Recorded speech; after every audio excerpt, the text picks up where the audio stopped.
Washington, D.C. Aiko from Honshu. Arriving at the terminal in the capital, I took out my art supplies and placed my pillow in a locker.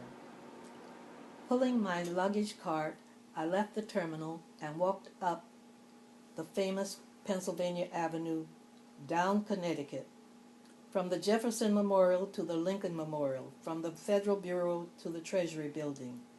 I was at peace.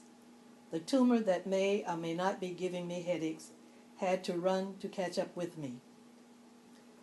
On a slight hill in the distance, the Washington Monument stood against the horizon.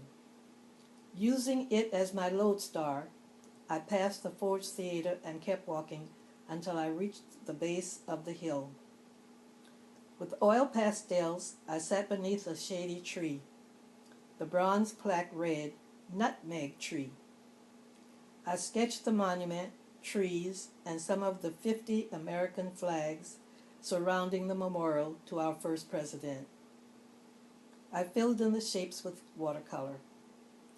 At the bottom of the painting I wrote, "Oh, the obelisk, to the heavens pointing so.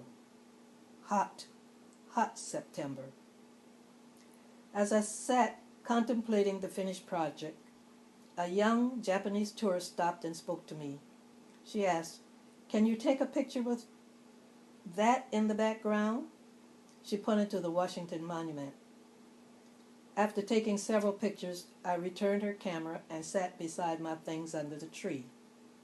As she sat beside me, she said, "My name is Aiko. I am from Honshu, Japan. Thank you for taking my pictures." I remarked about her good English. Smiling, she said, "I'm an English teacher in Honshu."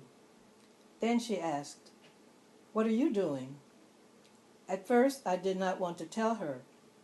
I was afraid of her reaction to my audacity in writing in the Japanese poetry form.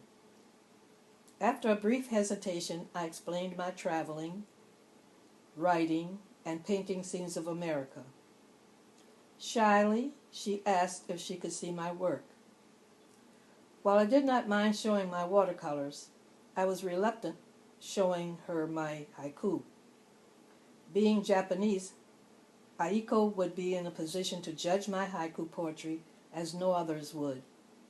However, this was a golden opportunity to have a professional critique. Aiko looked at the completed artwork and held up her camera. She said, "To take a picture of that is good." She pointed to the monument.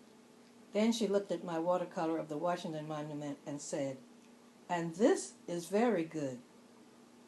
She set her camera on the sketchbook and placing both hands over her heart, she said, "But this haiku, this is ah."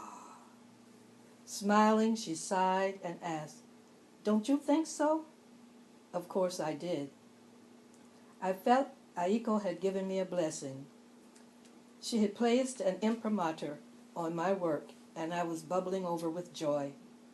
I said to her, "Only in America would a black woman from Georgia writing Japanese poetry in the nation's capital meet a Japanese English teacher under the nutmeg tree." After Aiko and I said our goodbyes, I wrote, "Under the nutmeg, Aiko from Honshu reading. East, west in summer." Today, at age 83 years young, coming into the 21st century, I ask you to click on my icon and continue the trek with me that began 36 years ago in 1979.